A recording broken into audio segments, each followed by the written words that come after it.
Hello everyone, welcome back to my channel. అందరూ ఎలా ఉన్నారు? చికెన్ తిని చాలా డేస్ అయింది. ఇంట్లో అందరికీ చికెన్ క్రేవింగ్స్ తినాలనిపించింది. ప్రిపేర్ చేస్తున్నాము. మా స్టైల్లో చికెన్ ప్రిపరేషన్ చూపిస్తాను. మీకు తినాలనిపిస్తే తెచ్చుకోండి. ఫస్ట్ స్టవ్ ఆన్ చేసి పాన్ పెట్టి ఆయిల్ వేసుకోవాలి. ఆయిల్ హీట్ అయ్యాక ఆనియన్స్, పచ్చిమిర్చి, కరివేపాకు వేసుకొని మంచిగా ఫ్రై చేసుకోవాలి. ఫ్రై అవ్వగానే అల్లం వెల్లుల్లి పేస్ట్ వేసుకోవాలి. ఇక్కడ పసుపు అనేది వేస్తలేము. ఇప్పుడు పచ్చివాసన పోయే వరకు వేపుకోవాలి. ఇప్పుడు చికెన్ యాడ్ చేసుకోవాలి. మేమైతే 750 గ్రామ్స్ చికెన్ తీసుకున్నాము. చికెన్ యాడ్ చేశాక కొంచెం సాల్ట్ వేసి మొత్తం కలుపుకోవాలి. మంచిగా కలుపుకున్నాక ఒక 2 to 3 మినిట్స్ కుక్ చేసుకున్నాక ఇప్పుడు పసుపు అనేది యాడ్ చేసుకోవాలి. యాడ్ చేసుకొని ఒక 10 to 15 మినిట్స్ అనేది కుక్ చేయాలి. చికెన్ మధ్య మధ్యలో కలుపుకుంటూ కుక్ చేసుకోవాలి. మంచిగా ఫ్రై అవుతుంది చికెన్.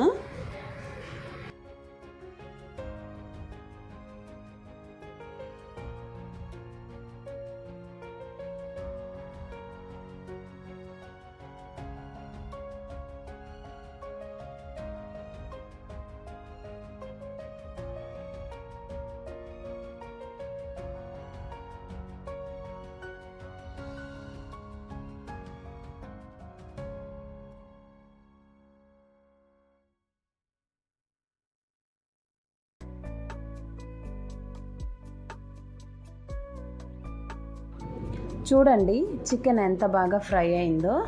ఇప్పుడు కారము, సాల్ట్ యాడ్ చేసుకుందాము. కారం నేను 2 to 3 స్పూన్స్ అనేది యాడ్ చేసుకున్నాను. మీరు స్పైసీని బట్టి యాడ్ చేసుకోండి.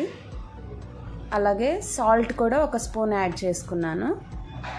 ఆల్రెడీ సాల్ట్ ఫస్ట్లో వేసాం కదా, సో ఇప్పుడు ఒక స్పూన్ అనేది యాడ్ చేసుకుంటున్నాను. మంచిగా కలుపుకొని ఒక 2 మినిట్స్ ఉంచుకోవాలి. 2 మినిట్స్ తర్వాత వాటర్ యాడ్ చేసుకొని కలుపుకోవాలి. అలా ఒక 5 మినిట్స్ కుక్ అయిన తర్వాత 4-5 వెల్లుల్లి తీసుకొని కచ్చపిచ్చగా దంచి వెల్లుల్లి పేస్ట్ లాగా చేసి యాడ్ చేసుకోవాలి. టేస్ట్ బాగుంటుంది. దాని తర్వాత కసూరి మేతి యాడ్ చేసుకోవాలి. ధనియా పౌడర్ కూడా యాడ్ చేసుకొని కలుపుకోవాలి. ఒక 2 to 3 మినిట్స్ అలా కుక్ చేసుకున్నాక కొత్తిమీర వేసుకొని దింపేసుకోవాలి. అంతే, సూపర్ టేస్టీ అయిన చికెన్ కర్రీ రెడీ అయినట్లేదు. రైస్లోకి కానీ చపాతీలోకి కానీ ఎంతో టేస్టీగా ఉంటుంది కదా. రోటీలో కూడా ఇంకా బాగుంటుంది. మీరు ఒకసారి ట్రై చేయండి. నచ్చితే లైక్ చేయండి, కామెంట్ చేయండి.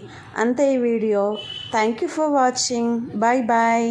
Subscribe for